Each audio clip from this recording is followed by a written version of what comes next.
Lee Westwood, 3 under 67. Lee, can you talk us through your round a little bit? Yeah, I got off to a good start. Hit good shots on the first few holes. Missed from 15 feet the first for birdie. Birdied the second, which was the 11th. Birdied 12. All good shots. Hit it close on 13 with a 4-iron to about 3 feet. Misread my putt, missed that one. Bogey the next, missed the fairway. Got a horrible lie, and anytime you miss fairways around here, you expect to struggle to make par. So I made bogey, but then I bounced back with a birdie on the next, the 15th. And then hit solid shots all the way around. Hit it close on 2, hold from 4 feet there for birdie. Hit a pretty good shot on 3, but I mean it's 235 yard par 3. Played a decent trap shot and then missed from about 12 feet for par. Solid coming in, lovely up and down on the last.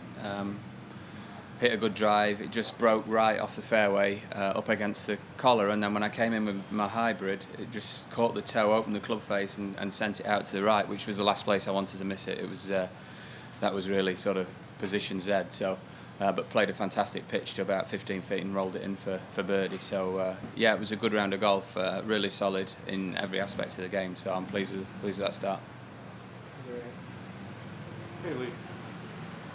A couple things. One, did you expect this golf course to yield the numbers it's yielded, and did you expect coming in to shoot a number like you shot today? I expected people to score better than everybody was thinking, certainly in the first round, if there wasn't too much breeze, which there hasn't been. The greens were holding. The guys drive the ball so well now that, look, the 5th hole, for instance, I don't consider myself long by any means out here. I'm 47 years of age. 505 yards uphill, I slung it round the corner and went in with 9-iron from 151. So if I'm doing that, Rory, DJ, guys like that are, probably doing the same. So you get it in the fairway regularly round here, you can score well.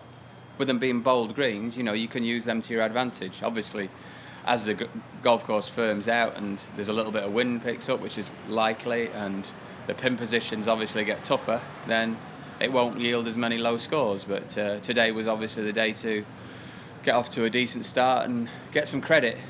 And did you expect to shoot a number like today? I mean, have you seen things in your game that led you to believe that? Yeah, I played great the last round at Valderrama, which is a difficult golf course. You can't really afford to hit many bad shots around there. I shot 67, and I felt like I left 4 or 5 shots out on the golf course. I felt like, it could have really been a spectacular round of golf. So, I've built on that and fed off, confidence again from that. And in the practice rounds, I hit it well.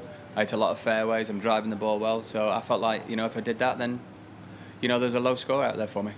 About a month, 6 weeks ago, you sounded very reluctant to come over here. What changed your mind?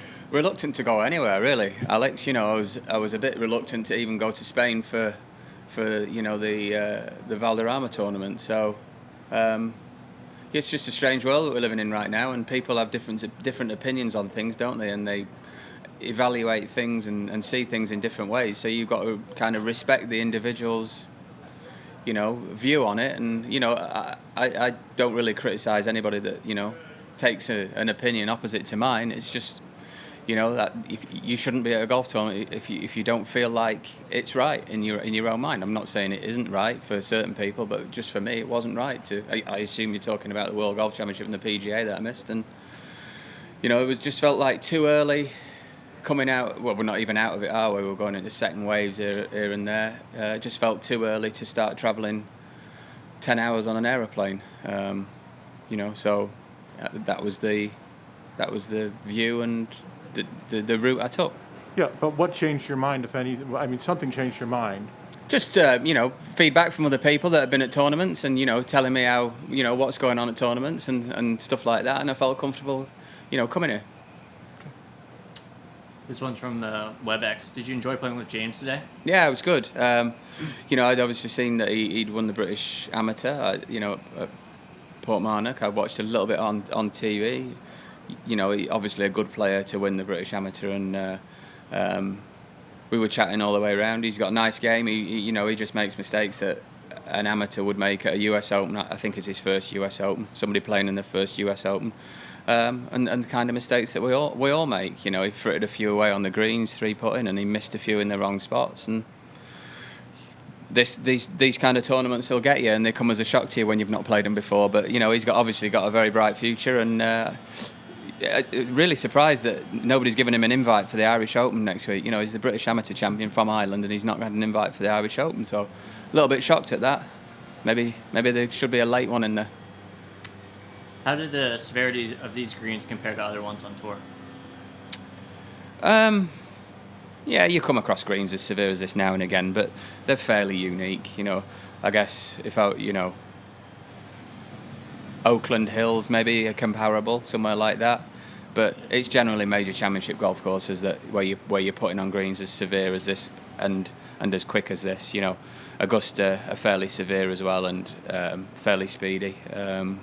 You know, there's a couple of golf courses there, but you don't see them very often. It's nice to play on greens like this. You know, you need to use your imagination and you need to be very disciplined to certain flags, miss it in the right places, else you know it creeps up on you quickly how difficult the golf course can get.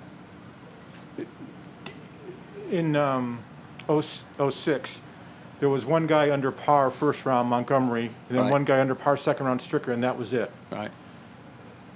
The amount of people they have under par, I know it's the first day, I know it's a little soft, so forth and so on, but is this a testament of how much better players have gotten just in that short period of time? I think it's a testament to that and equipment, probably. You know, everybody drives the ball so well now that, you know, how much are we going to keep extending golf courses? You know, I'm 47 years of age. I bet if you look at my driving stats today, I've probably averaged 315 yards, so maybe longer. So, you know, it's difficult to, when there's no wind and you know the greens are receptive and the greens are good, so you can make putts. It's very difficult to, let's say, pro-proof a golf course. You know, we're good and we hit it straight generally, and you know, we're going to shoot low scores in certain conditions and. You know, there's not a lot of breeze out there, and the greens are still receptive. So, One last thing, is that okay? Historically, the scores have gotten worse as we've gone along. At least the winner has always been over par. Do you think, and I know it's not your number, but if Justin Thomas is 5 under, could that be the winning score? possibly. I mean, it's very condition dependent, I think. I'm not shocked to see somebody shot 5 under par.